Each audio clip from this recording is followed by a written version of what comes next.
Hello everyone, Anita here and welcome to another art chat. This week we're going to be answering a question posed by Simals Drawing, who a while ago asked me in the comments about my color picking process. Now I assume, and that's what I will be talking about, is basically how I start coloring my pictures. So basically how I choose my colors. I'm not going to show you specifically because it varies from painting to painting, but I picked a few examples and I have another one laying over here. And I'm just going to talk about every one of them and see what you get from it. So before I start, I would really like to thank all of you for all the support you're showing me, all the comments and likes. I'm ever so grateful. It helps a lot. You have no idea. It's a really, really big motivational kick. And I would also like to remind you that if you have any other questions to me that I can talk about in the art chat, please feel free to leave me a comment below or send me a message, just whatever, and I will definitely talk about this topic sometime because it's fun. I like to talk with you guys. So the first painting we're going to talk about is this one over here. It's from the 52 Weeks Illustration Challenge. Actually, now that I think about it, all of them are. And this is the Fashion Victim from 2014. It's one of my favorite paintings from that year. And it's a very good example of how I base my color choices on what I'm actually into at that point. So at that point, I was really loving the combination of this powdery salmon pinky color and the vintage teal, I was calling it. So these were the colors that I really wanted to use in that painting. And these were the colors that I based the whole concept on. What I usually start do in this kind of situation is that I start by placing those colors first. So the colors that I'm sure that I want in the painting. So I'm adding the same base color to those two and mixing from there. And then when these are laid down, I'm kind of looking overall and thinking what would fit. In this case, this was the hair color. And it was the little airplane that she has in her hair. So that's how I decided on the kind of toned down orange hair. And that's also because I really like orange hair. Now, a variety of different colors would fit here. And the red was kind of to get a little bit more of a pop of color because these three colors together were very flat and did not have that kind of like a oomph effect that I was looking for. Now the colors here, like for example his suit, this guy's suit over here, is a play on her dress. So I used the same colors in his suit. They're just a little bit darker because they're in the shadow. Similarly, the color of the hair is connected into his vest, and then I used a neutral darker color for his hair. Now you might be wondering why the blue on the floor.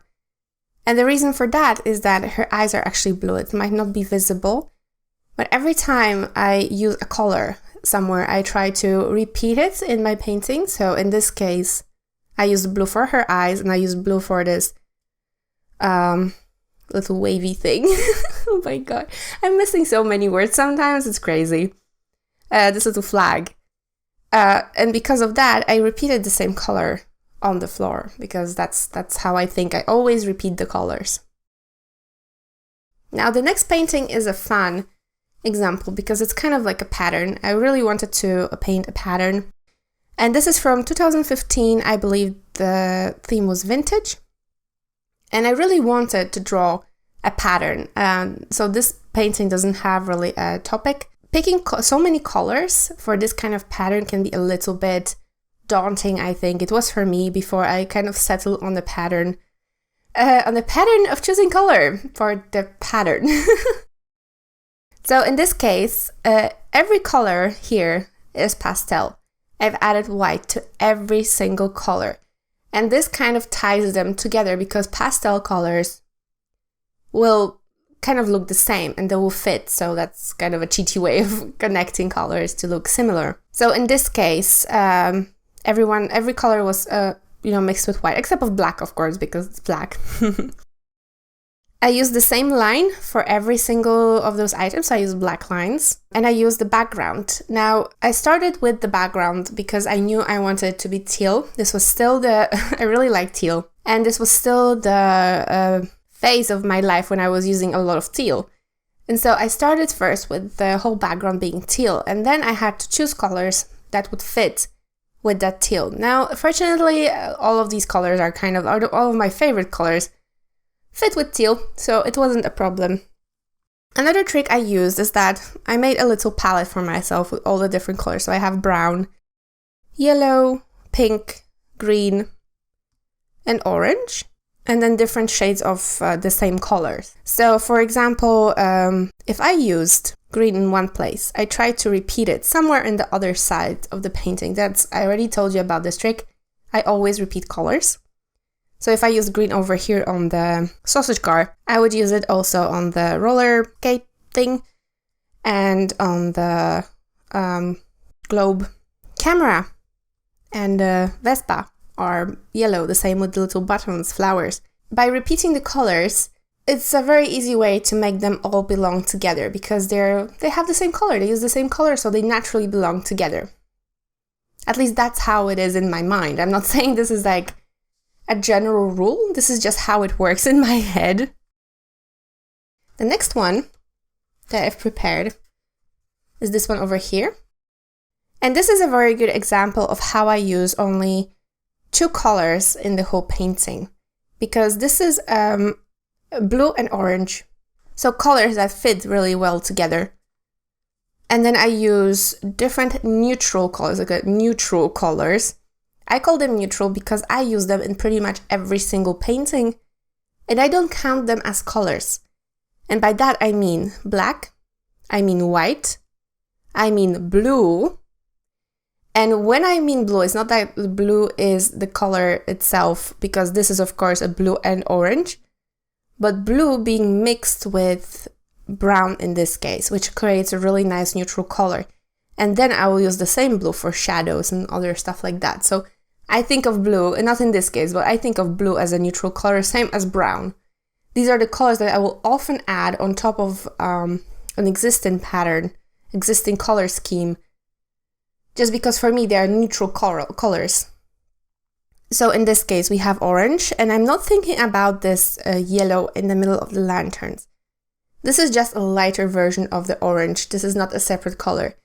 This is quite a monochromatic painting when you think about it, because there's not that much color-wise what's going on. There's just a little bit of orange, and then there is background which is mostly blue and black.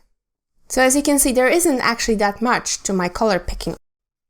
The very last painting is the tiny one over here, which is a little bit more on the pastel-y, feel. And the way I start these kind of paintings, I always start coloring process with what I'm absolutely sure that I want to be a certain color. In this case, I didn't know, I didn't have a plan. I didn't know what colors I wanted to use.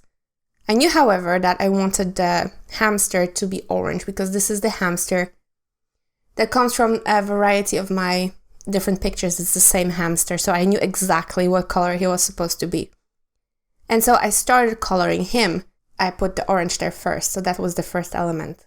Now, the next thing was his clothes.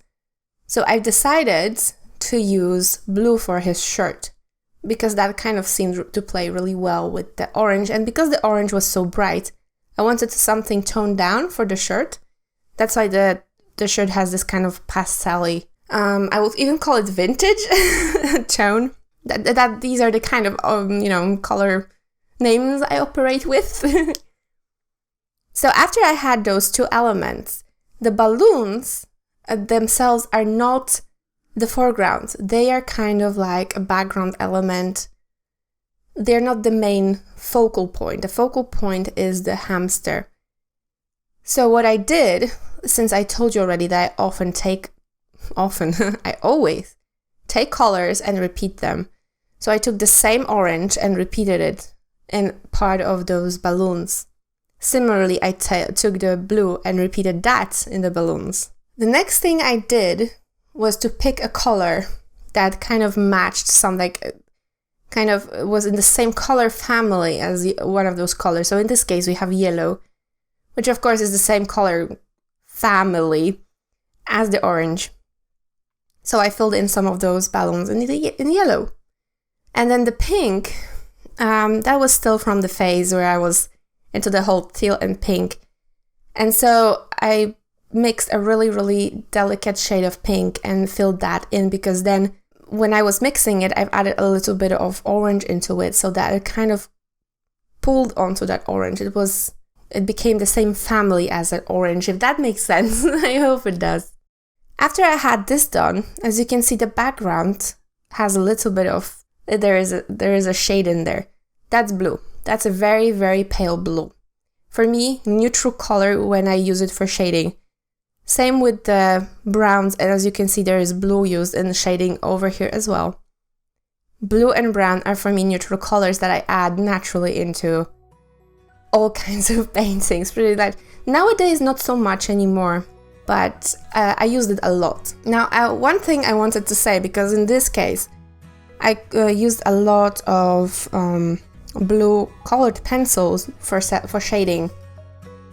But if we come back for a second to the very first painting, there is another technique used here that I use for like pulling all the colors together, and that is using the W3 Copic marker to just use it on all the shadows and kind of pulls all those colors together. That's another thing I did for a very long time. I don't do it anymore. I'm kind of in the experimenting phase right now, so can't really talk about that because I'm not exactly sure what I'm doing yet. But I hope that kind of helped you a little bit, and I don't know, maybe gave you a little bit of inspiration. And yeah, thank you so much for watching, guys. I will see you in the next video. Bye!